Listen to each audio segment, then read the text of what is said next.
This is macOS Ken. A PSA about 23andMe, news around Apple and China, and developers get OS release candidates.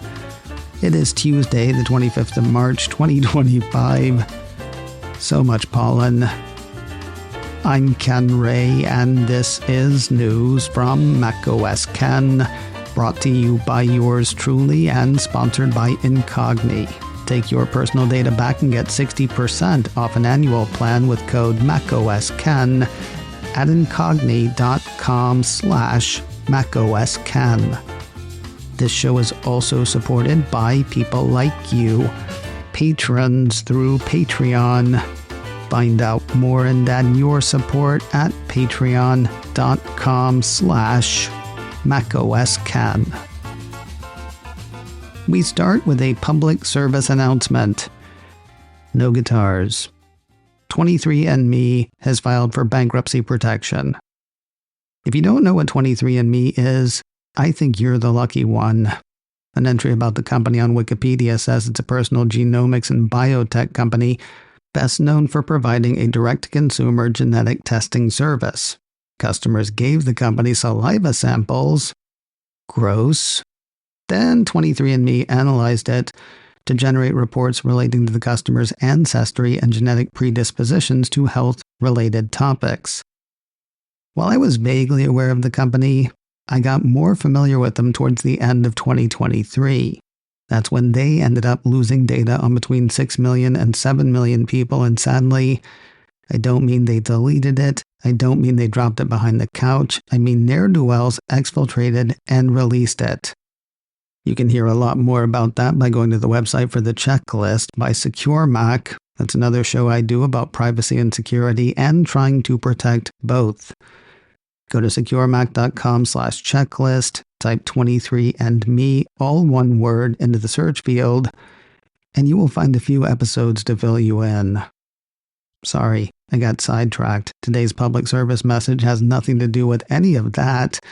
It has to do with the aforementioned bankruptcy. A piece from the San Francisco Chronicle says 23andMe has filed for Chapter 11 bankruptcy protection. Another entry from Wikipedia says Chapter 11 is the one where a business tries to reorganize and make a go of it. So they're not selling off for parts yet. The Chronicle says California Attorney General Rob Bonta issued a consumer alert on Friday, urging residents to consider deleting their genetic data from the company's platform. The report says, citing concerns over 23andMe's financial instability and the sensitive nature of its genetic database, Bonta recommended that customers use their rights under California's privacy laws to delete their data and have any stored samples destroyed. A 23andMe spokesperson didn't argue against that exactly, though he did try to assure customers that their privacy remains a priority. The report had the spokesperson noting that the company follows strict security protocols and complies with state and federal regulations, which is great as long as the company is still the company. To the spokesperson's credit, the Chronicle says he did emphasize that customers do have the ability to delete their accounts at any time, with the data being permanently erased once the request is confirmed. So maybe do that? Steps on how to are available on the website for the San Francisco Chronicle, online at sfchronicle.com. Also, we will be going over those steps and talking 23andMe yet again on this week's episode of the Checklist. I'll let you know when that drops. Apple's directing another $99 million to its China Clean Energy Fund. Apple Insider had the Cupertino company announcing Phase 2 of the initiative started in 2018. Back then, Apple and 12 of its suppliers committed $300 million in investment aimed at connecting Chinese manufacturers with renewable energy sources. Now Apple Insider has the Cupertino company's Jeff Williams saying, "Our suppliers in China are promoting world-class progress in the fields of intelligent manufacturing and green manufacturing. With the launch of the second phase of the China Clean Energy Fund, we are honored to deepen our connection with suppliers across China." By about this time last year, the first phase of the initiative had created more than 1 gigawatt of solar and wind projects across 14 of the 23 main provinces in China. Apple Insider says the new second phase of the fund aims to add 550,000 megawatt hours of wind and solar power generation to China's grid. The hope is that this will grow as more investors are attracted to the fund. Cool, says China. Now do more. Reuters ran a really short, really interesting piece on Monday. Apparently, Apple CEO Tim Cook is or was in China for Beijing's China Development Forum. According to the really short Reuters piece, China's Commerce Minister told Apple CEO Tim Cook on Monday that the company is welcome to expand investment in the country.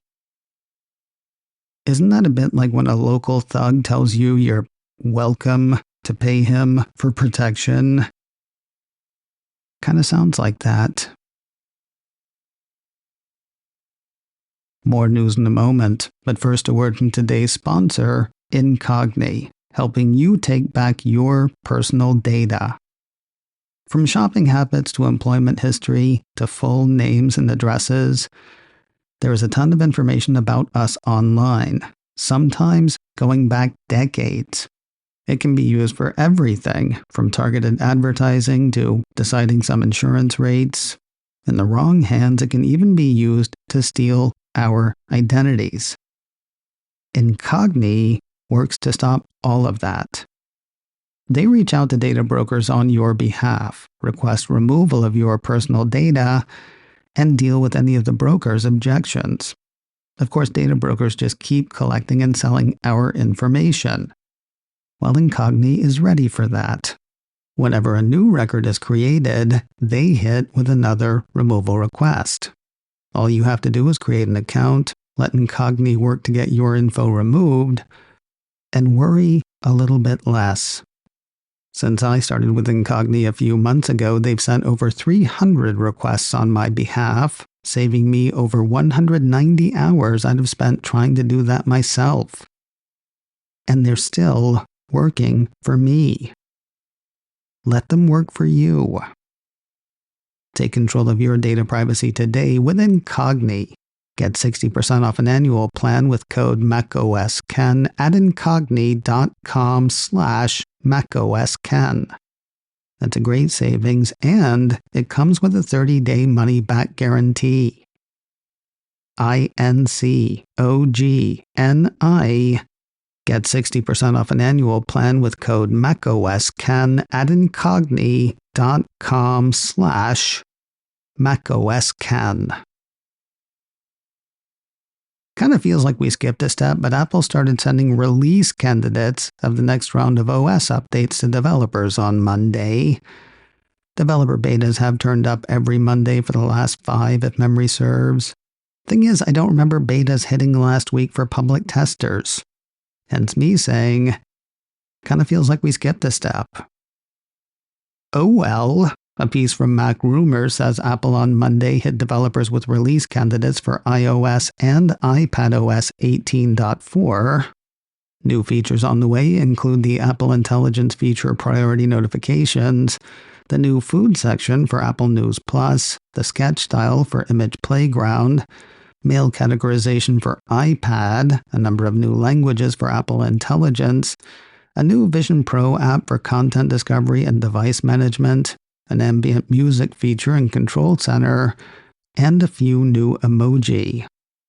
There will likely be security fixes and bug fixes as well. One imagines there will be release candidates for public testers this week. Then again, one would have expected fourth betas for public testers last week, so don't hold me to that. A lot of the same features for the phone and tablet are found in macOS Sequoia 15.4. Mac Rumors says developers also got access to a release candidate for that on Monday, as well as release candidates for watchOS 11.4, tvOS 18.4, and visionOS 2.4. Of those last 3, Mac Rumors says the visionOS update is the most notable because it brings Apple Intelligence to Vision Pro for the first time. Apple Intelligence features available in visionOS include writing tools, Genmoji, Memory Movie, Image Playground, Priority Notifications, and ChatGPT integration. Now there is an interesting feature tweak in watchOS 11.4. 9to5Mac writes up a change to the wearable's wake alarm. According to the watchOS release note, 11.4 brings an option to allow sleep wake-up alarm to break through silent mode. Right now, if your Apple Watch is silenced, your alarm will try to vibrate you awake, and that's it. With watchOS 11.4, 9to5Mac says individual alarms, including ones tied to your sleep schedule, will have a new toggle, break through silent mode. Turn it on, the piece says, and both sound and haptics will play if you wear your Apple Watch to bed. I'm not using that one because I like the fact that there's no noise, but I really appreciate that Apple is working to improve the watch experience by adding new functionality between major software updates. 3 silent, shaky cheers for that. And finally today, Apple's $550 headphones are getting improved sound with the next round of OS updates and a cord. A piece from Engadget says Apple is bringing lossless audio and ultra-low latency audio to the over-ear headphones when it rolls out iOS 18.4, iPadOS 18.4, and macOS Sequoia 15.4. But they gotta be wired, and it can only be the most recent ones. Engadget says this is the only major update Apple has given the AirPods Max so far, outside of starting to offer a model with USB-C charging back in September, and that is the kicker. The update will only be for the USB-C version of the AirPods Max, not the original version with the Lightning port. The piece says that's because of technical constraints on the Lightning model, such as digital to analog converter performance. So you got that right. Only the most recent models because of digital to analog conversion issues. You're going to need a wire, and Apple's got one for you. A piece from Mac Rumors had Apple starting sales of a USB-C to 3.5mm audio cable on Monday. I don't have AirPods Max, but I could totally use one of those for an old stereo that I've got set up. According to Apple, this bidirectional cable can be used with both 3.5mm audio out and audio in ports, allowing you to connect your AirPods Max or Beat Studio Pro headphones to 3.5mm audio sources, or connect your iPhone or iPad to speakers with a 3.5mm audio port. Of course, the company also points out that it's this cord, and I assume cords like it's this cord that gives AirPods Max the ultra-low latency functionality that's coming in the update. Still kind of funny, isn't it? They sell a $550 pair of wireless headphones, but for the best sound, you want a wire. Wire sold separately. Apple's new USB-C to 3.5mm cable will run buyers $39. It is available now from the Cupertino Company. macOS Ken, brought to you by me and sponsored by Incogni. Get 60% off an annual plan with code macOSKen at incogni.com/macOSKen.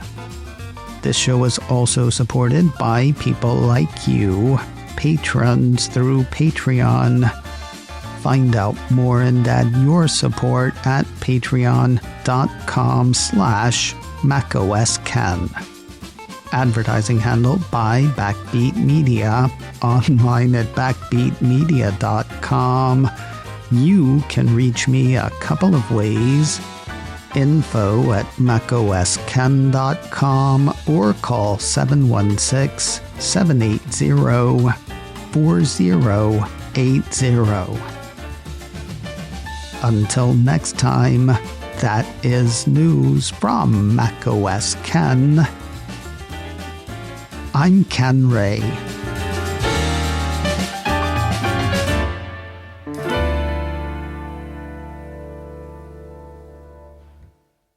So much pollen!